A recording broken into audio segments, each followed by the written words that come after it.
Hello everyone, it's Wednesday and you're watching Within the Frame, where we delve deeper into the top stories not only in South Korea but across the globe. I'm Kim Bo-kyung. After months of silence, North Korea fired a Hwasong-15 Intercontinental ballistic missile on Saturday, capable of striking the U.S. mainland. Just 2 days later, in response to the air exercise between Seoul and Washington, the reclusive regime fired another 2 projectiles, short-range ballistic missiles toward the East Sea. What is the reason behind such provocations? What is going to be North Korea's next move? For an in-depth analysis of North Korea's recent missile launches, we invited Doctor Go Myong-hyun, Senior Fellow from Asan Institute for Policy Studies, into the studio. Dr. Go, welcome to the show. Good to be here. All right, and we also have Ramon Pacheco Pardo, Professor of International Relations from King's College London, on the line. Professor Pacheco Pardo, welcome, and thank you for your time. Thanks for the invitation. All right, Professor Pacheco Pardo, first question to you.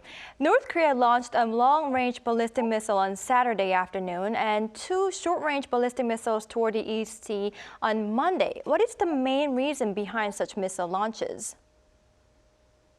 Well, I think the main reason is that North Korea, including Kim Jong-un, of course, has been telling us for many months now that it's going to continue to develop its missile program, that is going to continue to develop its defense capabilities, and that it is not going to stop anytime soon. There is no dialogue going on with the US or with South Korea. Therefore, from a North Korean perspective, it is the right time to continue to improve its capabilities. Of course, there is an element of responding to the US and South Korea, the joint military exercises that the two of them are conducting.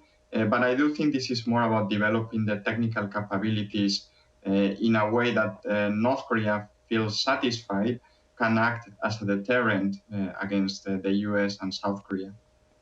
Right, I see. Now, Dr. Go, I'd like to first focus on the ICBM launch. This was the first one in 3 months, and at first there was a speculation that it was a Hwasong-17 instead of Hwasong-15, but it turned out to be the 15. How is Hwasong-15 different from Hwasong-17, and what was North Korea trying to show through the ICBM launch? Well, first of all, Hwasong-15 and Hwasong-17 are both intercontinental ballistic missiles. As the number indicates, the Hwasong-17 is the newest model that North Korea has developed, and then it debuted last year. And the key difference between Hwasong-15 and 17 is the range, also as the payload that each rocket can carry. For instance, of Hwasong-15, the range is estimated to be around 13,000 kilometers. With Hwasong-17, the range has increased to 15,000 kilometers, which allows North Korea to reach the entirety of the continental United States, which is the objective of North Korea to threaten the United States with nuclear attack here. So other technical details were important too. The increase in payload is quite substantial. Even the range has only increased by 10 to 15% between Hwasong-15 and 17. The payload has increased at least double or even triple. So what it means is that Hwasong-17 can carry multiple warheads, not just one, but then maybe 3 or 4 warheads. And this is important because this allows North Korea to carry decoys in their warheads. So they all look the same, but then if North Korea launches a Hwasong-17 and deploys this 3 decoys in 1 warhead, then North Korea can counteract the US missile defense system. So because the missile defense system cannot tell which one is a real warhead and which ones are fake. So the increase in payload indicates that shows that North Korea has much more threatening capability in terms of range and as well as in terms of carrying more warheads. So in that sense, it represents an evolution of North Korea's ICBM capability. And we are talking about North Korea reaching the current level of development that the Russia and the United States possess. So, but it's yet to be demonstrated whether this is really indeed true or not. But then if North Korea definitely North Korea is going to have more tests in the coming months. And through this test, if North Korea can show that he has full re-entry capability, meaning the warheads can survive re-entry, which develops very high temperature, then we can assume that North Korea has finally completed their ICBM capability. And that's exactly what Kim Yo-jong threatened to do. Kim Yo-jong threatened that North Korea would launch the ICBM at the normal trajectory, not the high angle trajectory, angle and launch that we have seen so far. So this means that the closer to, say, like the test, if the test gets closer to the normal usage, normal trajectory and normal angle that maximizes the range, then it shows that North Korea has fully developed the ICBM. So in that sense, I think we have reached an inflection point. Right, so they're different in terms of range and payload, to make the story short. Now, Dr. Go, one more question to you. North Korea's state media reported that the missile launch was conducted as a surprise launching drill, meaning that the drill was suddenly organized without any previous notice. Now, what does this surprise drill suggest, and what is the North's intention in using such words and unveiling this kind of information? Well, the explanation that North Korea offered by announcing this surprise drill is that they've been able to shorten the reaction time, meaning meaning that the North Koreans are using these ICBM launches as a response to an hypothetical attack against the country by, I guess, the United States or other countries. So they want to show that they can respond to an attack against North Korea with nuclear weapons, but with a very short response time. But then it turned out that it took 9 hours for North Korea to react. Since the order was given by Kim Jong-un to launch the missile, until they actually reacted with the actual launch. So I think this is a pretty big gap.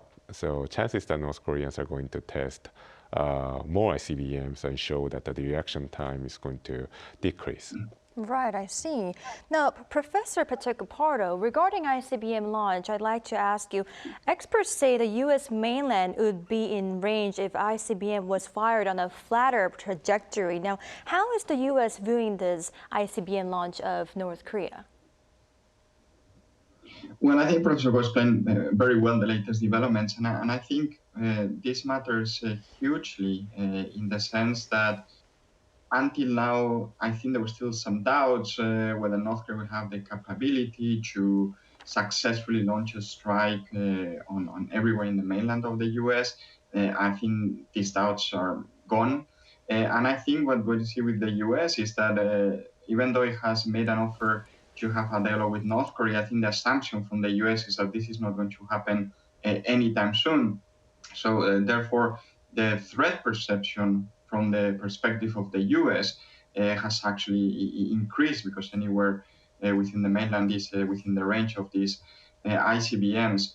I do think, though, that the policy of the U.S. is not going to change substantially, in the sense that even though North Korea has the capability to reach anywhere in the U.S. territory, I think the assumption is still that North Korea won't be using its missiles to launch a strike on the U.S. Or South Korea or Japan, some of the U.S. allies, because there would be an escalation that would lead obviously to retaliation from the U.S., from its allies, including South Korea, and this is something that North Korea cannot really afford.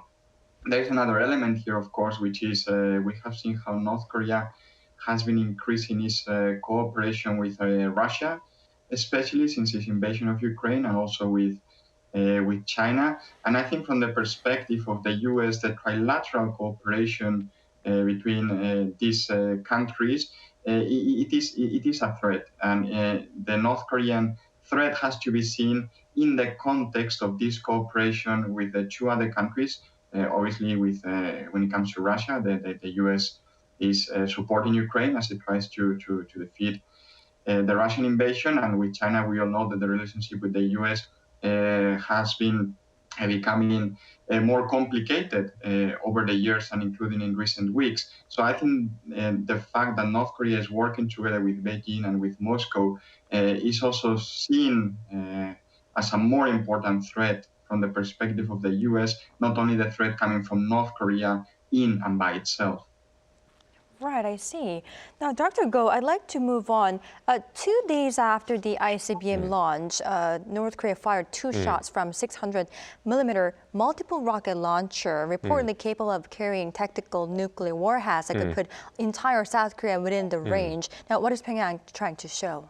So I think North Korea is trying to show that they can mount the counter response to the South Korean and American response. What happened was after North Korea tested the Hwasong-15, the United States and South Korea mounted a response in the form of a air drill which involved the B-1B strategic bomber flying from Guam, which was accompanied by F-16s from the U.S. forces in Korea, as well as the F-35 stealth fighters from the South Korean Air Force. So what the North Koreans did as a follow-up was mounting a counter-response to South Korean and American response by launching these two particular so-called super large multiple launch rocket systems, and then the range of this missile, this multiple launch rocket system, happened to be the exact distance between from North Korea to two major air force bases in South Korea, where these F-35 stealth fighters are based.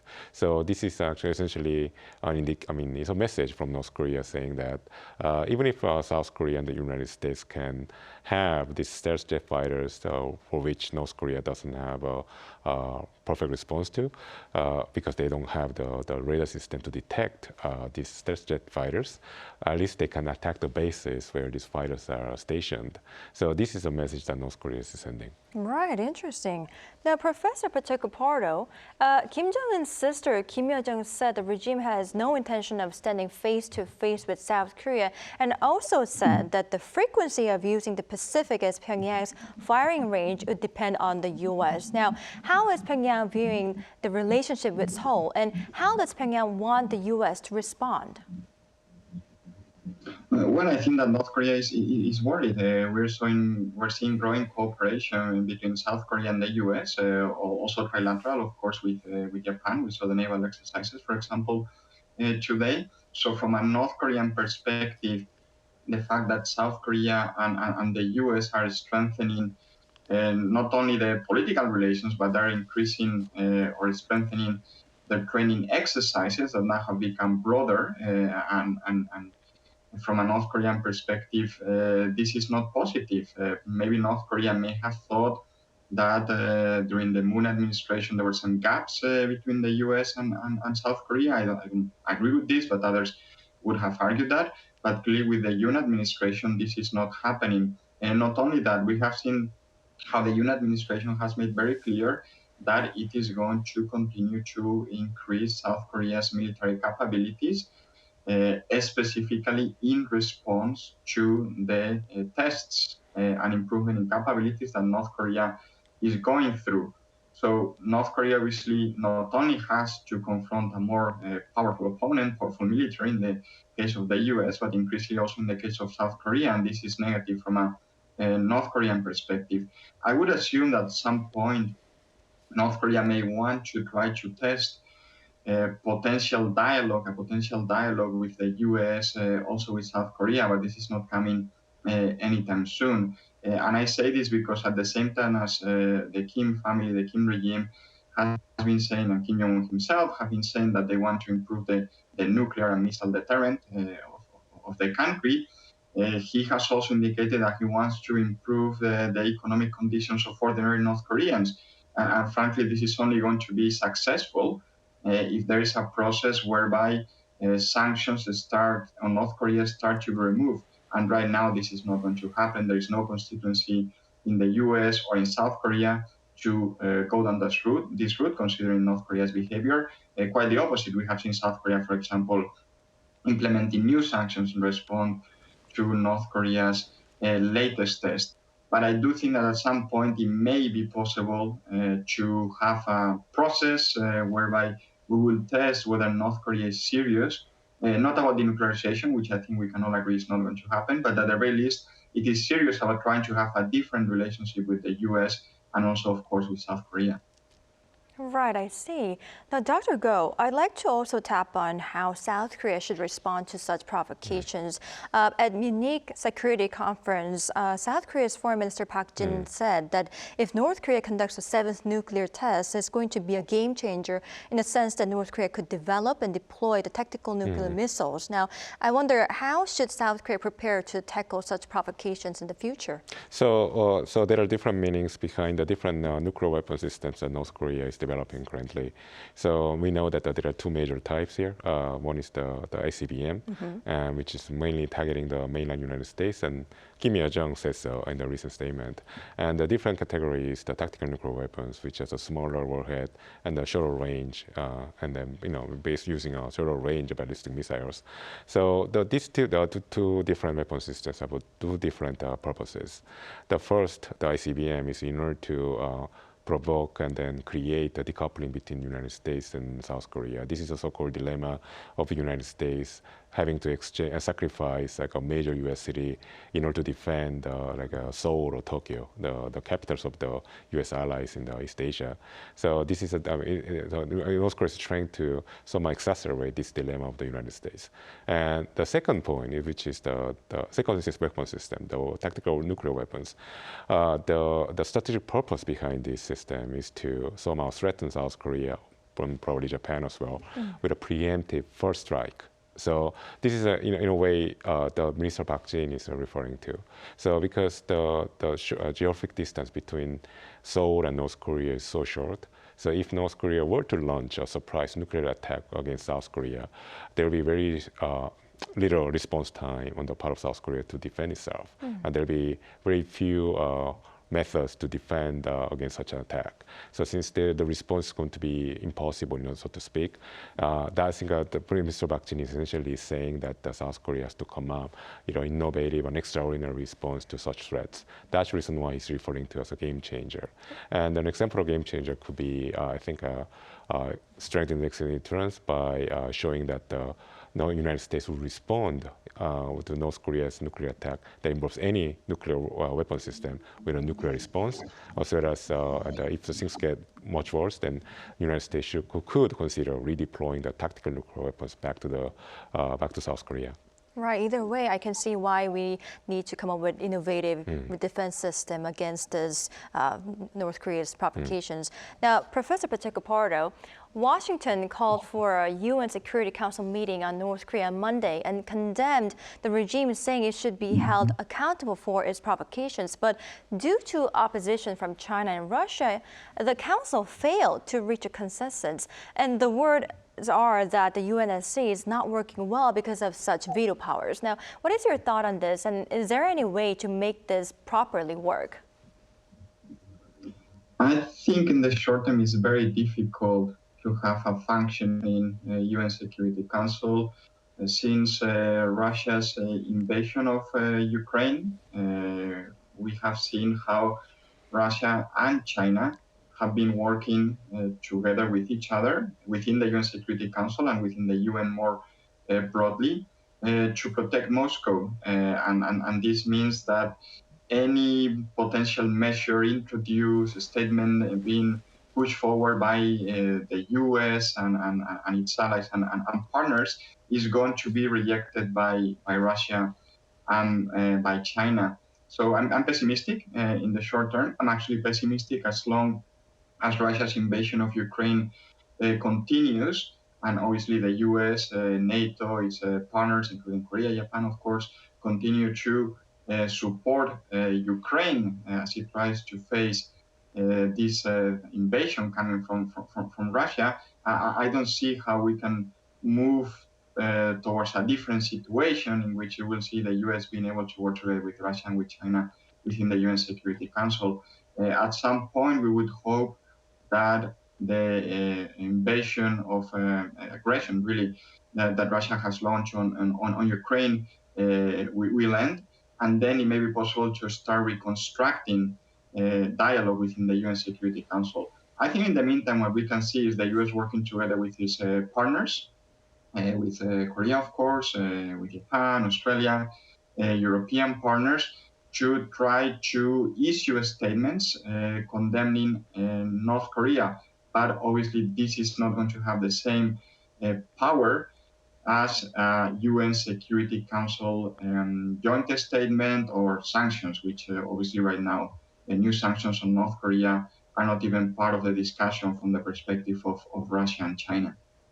Right. Now, Dr. Go, we are running out of time, but I'd like to briefly ask you, Washington and Seoul are expected to hold military drills next month and around Peninsula. Should we expect North Korea to do another provocations? Oh, of course. I mean, if the past experience is any guide, as well as the recent statements by North Korean leaders, when we read them between the lines, what's likely is that North Korea is going to carry out ICBM test in response to South Korea and the United States holding joint military drills.